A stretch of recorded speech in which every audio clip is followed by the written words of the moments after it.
Selamat pagi, perkenalkan nama saya Farel Kristianto Wijaya, NRP 1987009. Dalam video ini saya akan menjelaskan mengenai pembuatan kontrak bisnis yang baik seperti apa dalam mata kuliah pemahiran penyusunan kontrak bisnis.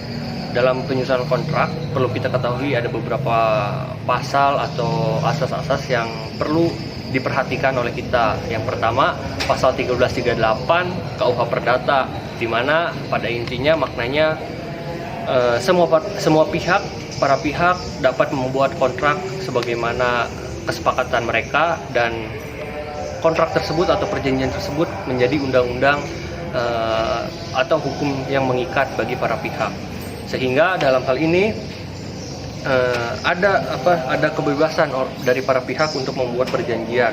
Bagaimana isinya, ketentuannya, yang penting asal harus ada kata sepakat.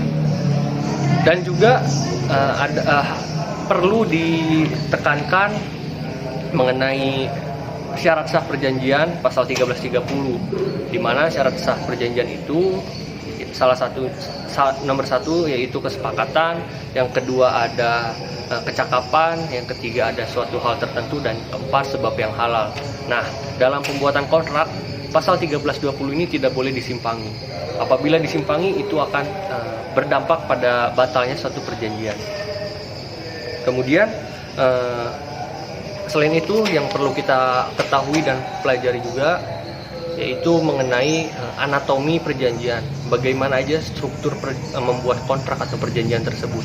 Setidak-tidaknya anatomi membuat perjanjian itu ada beberapa hal. Yang pertama ada kepala akta atau kepala perjanjian, kemudian ada judul, kemudian ada komparisi, dan juga isi dari kesepakatan atau perjanjian, kemudian penutup. Dalam kepala akta, apabila dibuat di hadapan notaris, kepala akta tersebut nanti akan menyesuaikan dari notaris tersebut. Kemudian judul ini perlu ada untuk melambangkan kontraknya bertujuan kemana sih, atau maksud kontrak ini tuh apa sih. Kemudian komparisi itu kemudian dilanjutkan oleh komparisi. Komparisi itu bagian identitas para pihak. Nah, ini sangat wajib. Kita harus mengetahui apa tujuan dari anatomi kontrak, salah satunya komparisi ini. Komparisi menurut Undang-Undang Nomor 30 Tahun 2004 Pasal 38 tentang jabatan notaris, komparisi setidak-tidaknya ada nama lengkap, tempat tanggal lahir, kewarganegaraan, nomor NIK atau nomor induk kependudukan, pekerjaan, jabatan, tempat kediaman seseorang, dan keterangan apakah orang tersebut mewakili orang lain atau badan hukum. Nah, ini penting untuk bagaimana kita menjadi syarat formil dari perjanjian tersebut. Apabila terjadi sengketa, kita mengetahui para pihak, identitas para pihak tersebut. Kemudian selanjutnya ada isi kontrak. Isi kontrak dalam hal ini sesuai pasal 1338, kontrak itu secara bebas boleh ditentukan oleh para pihak asal berdasarkan pasal 1320 syarat sah perjanjian. Sehingga asas ini harus diperhatikan oleh para pihak. Nah, kemudian setelah isi ada penutup. Penutup itu mengenai kontrak ini, bahwa kontrak-kontrak tersebut telah disepakati oleh para pihak, dibuat secara tidak ada intervensi, tidak ada paksaan, dan juga dalam keadaan sehat, tidak ada gangguan dari pihak manapun. Kemudian ada tanda tangan para pihak, kemudian 2 saksi, dan juga tanda tangan notaris. Hal ini untuk membuktikan ketika nanti adanya sengketa di pengadilan, maka tanda tangan para saksi ini harus bermaterai untuk bisa diajukan sebagai alat bukti di pengadilan. Kegunaan 2 tanda tangan saksi ini sangat jelas mengenai syarat formil, yaitu ketika membuat perjanjian harus ada 2 saksi yang melihat atau menyaksikan suatu perjanjian tersebut telah disepakati. Kemudian ada tanda tangan notaris sebagai pembuat dari akta atau perjanjian tersebut. Nah, hal-hal tersebut yang memang harus sangat diperhatikan dalam membuat kontrak yang baik. Tujuan mempelajari anatomi kontrak itu untuk apa sih? Yang pertama, untuk memastikan data-data identitas tersebut yang sudah saya bilang, bagian komparisi. Kemudian isinya harus kompleks sehingga menutup atau tidak menimbulkan celah hukum yang akan terjadi.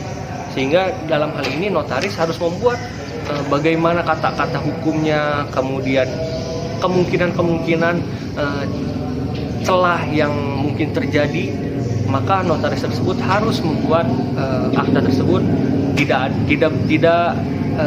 bercelah di mata hukum. Jadi tidak ada celah orang lain untuk multitafsir dan sebagainya.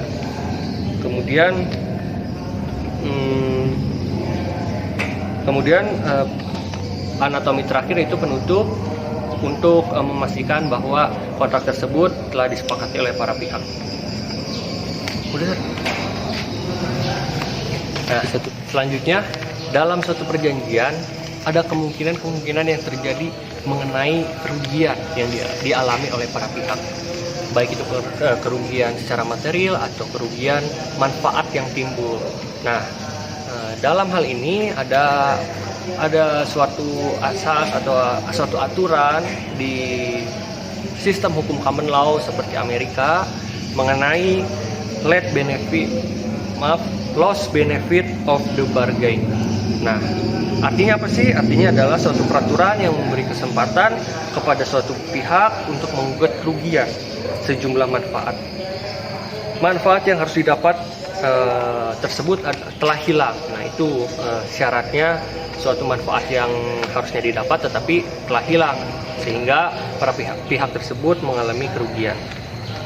Nah, apakah di Indonesia ini diterapkan atau apakah hukum Indonesia ini mengakomodir mengenai loss benefit of the bargain?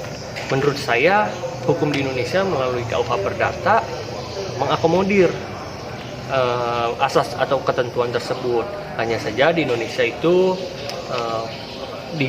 hanya saja istilahnya itu menjadi kerugian imaterial. Nah, kerugian imaterial ini atau kerugian yang diderita oleh para pihak atas hilangnya suatu kesempatan atas kejadian yang berpotensi di masa yang akan datang.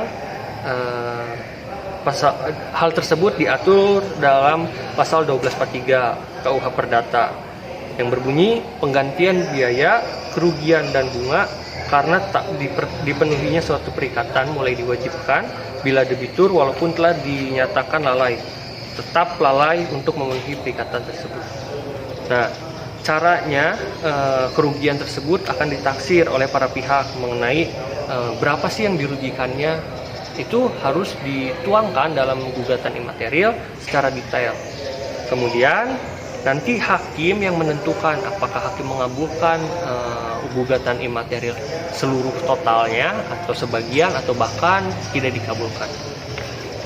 Segitu saja dari saya presentasi mengenai UTS Kemahiran Penyusunan Kontrak Bisnis. Terima kasih.